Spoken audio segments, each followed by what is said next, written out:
Even fishing is just as horribly boring as it is in Friends of Mineral Town. In fact, it's almost unplayable compared to that game, because it feels like I only press the button in time a third of the time, at least when I'm first starting out. You always have to wait for a few seconds so that you don't feel like reacting fast when you do get a bite.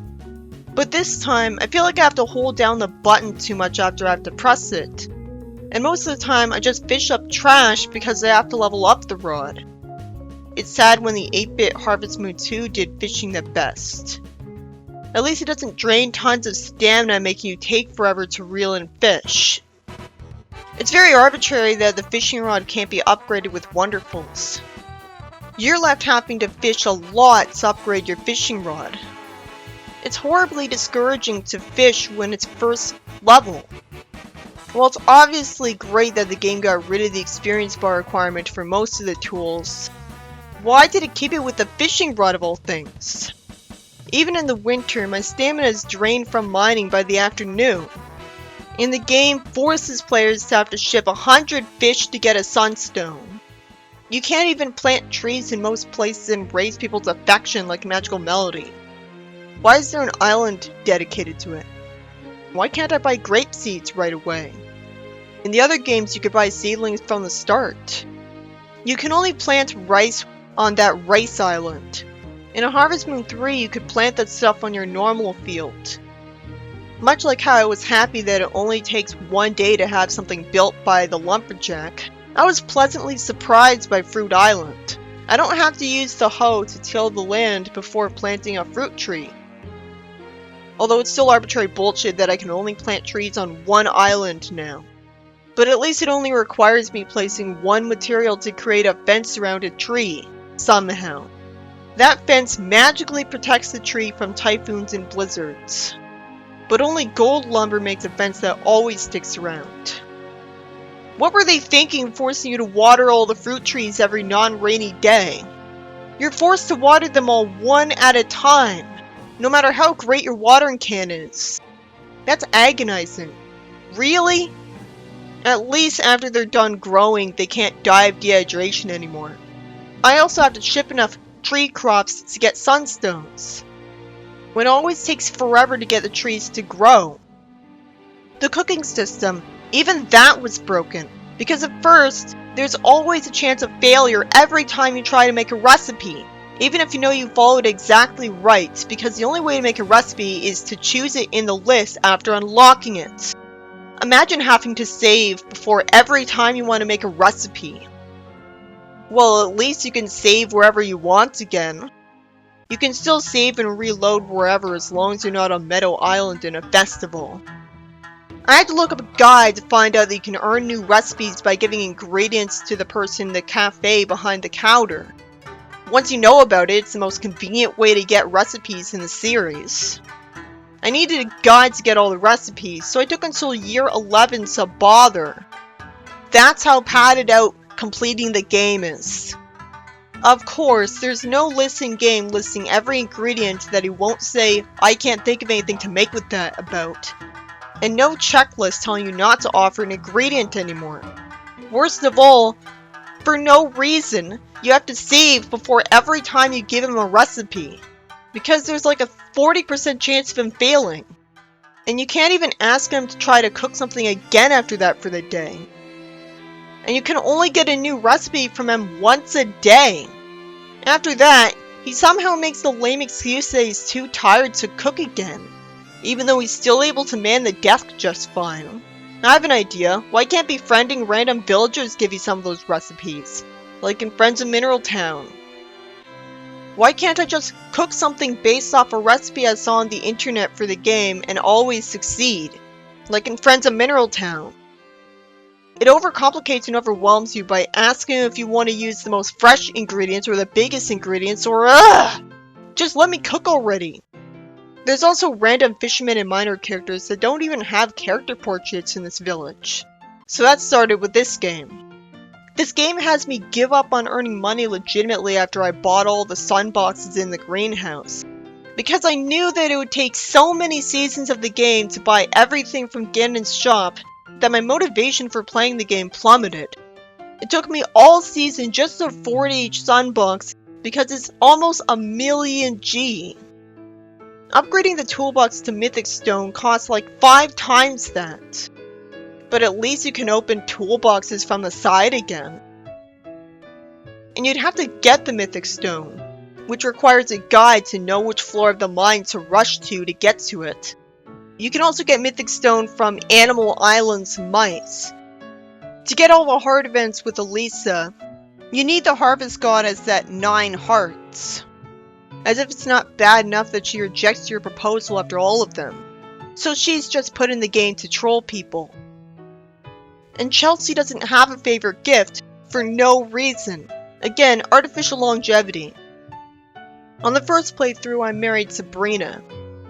It's needlessly irritating that when I proposed to her, her father was mad because I'm a mere farmer and took a bit to decide to congratulate her.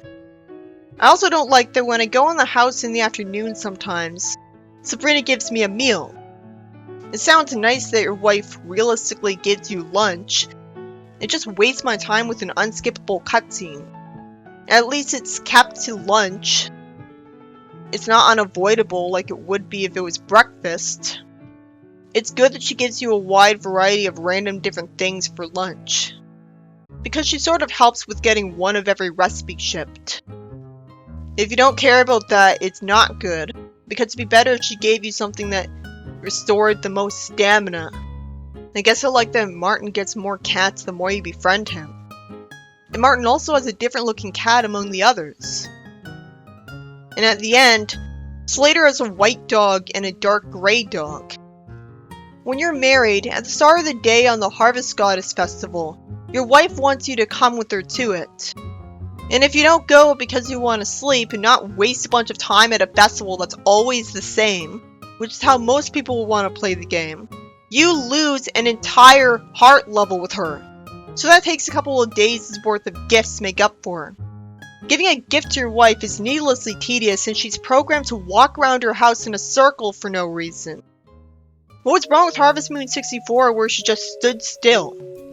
I hate that you have to go to your house at noon and agree to take her. Every time, I try to go to the festival on my own, and it just says I'm going on my own in confusion and I have to go all the way home. Because it's so unintuitive. I was surprised that I was given a girl kid. That's different. The game doesn't let you chop down your fruit trees. You need typhoons to destroy them. There's also sunstones you have a 5% chance of getting if you sail to an island. Which means it really sucks if you don't remember for sure if you got those. I walked into the house of every villager when they were in it. Which is needlessly annoying for the house of the Sprout Island fisherman since he's nearly always outside, even late at night. Without looking it up, you'd never know that to make breadcrumbs and sweet rice flour to complete the shipping list, you have to put bread and rice candy in the flour mill. You would know that because this is the first game that has a flour mill. At least it's cool that befriending mice on Animal Island results in you getting high rank ores. You can get to like 8 of them every day. I have no idea why they make this so slow paced though. You have to slowly befriend the mice by feeding them once a day. You're asked if you really want to feed them every time. Every day you have to mash A through the dialogue and say that you of course want to collect the ore they got. And worst of all, you have to manually put each ore in your inventory one at a time. Then, you have to mash A through dialogue again and talk to him again to ask him to get the mice to collect items for you. When I would expect that to happen automatically as soon as you start feeding the mice. Even when reading out the script, I thought that. I assumed the animals would be giving you stuff. It turns out I was missing the sunstone from the lighthouse island, which I was told to go to as a hint by Agate. But I assumed he was just able to give you hints for ones you already got, because I had already checked there 3 times. And I wouldn't put it past this game to give you hints for stuff you already got at this point. Why wouldn't I? I got this one at night out of desperation after following a video that showed how to get the sunstones. If a video is necessary, there's a problem with the game. So by the time I found this one, I was just angry, wondering what took so long. I was so far into the game by that point. There's some sweet music when the final island rises. It makes it all seem worth it. That and how big the island looks. Harvest Goddess, why did you have to wait until I rose the sunny island to cast a spell to keep the island from sinking again? If you're powerful enough to cast that spell, why couldn't you have risen Sunny Island yourself? I understand giving mages limits, but the spell has nothing to do with harvests. And the earthquake conveniently did nothing bad. So the entire town had a celebration in my honor with food. What are they eating? Sure is lazy to not tell us that. At least I got to see fireworks. But like in the fireworks festival, it doesn't show us them in the sky for some reason. They just show up over the people. And then it expects me to watch the credits. You know what's great? When the game crashes on the credits and forces you to mash A through all of its cutscenes all over again. Kinda takes the magic out of it, doesn't it? Would have been nice if I could have skipped cutscenes. It froze at a certain part of the credits twice. After I tried again the next day on a rainy day, it didn't freeze in the credits. So why can't I visit Sunny Island? Oh, okay. You have to try to visit Lighthouse Island. And then the vote lets you try to visit Sunny Island instead. It's weird that you can't press select to see a map of the island. You can't even see where you are in the world map there. It's even got the same boring pet stable music instead of a triumphant new track. Nothing to forage there either. This island was rushed because they thought barely anyone would unlock it.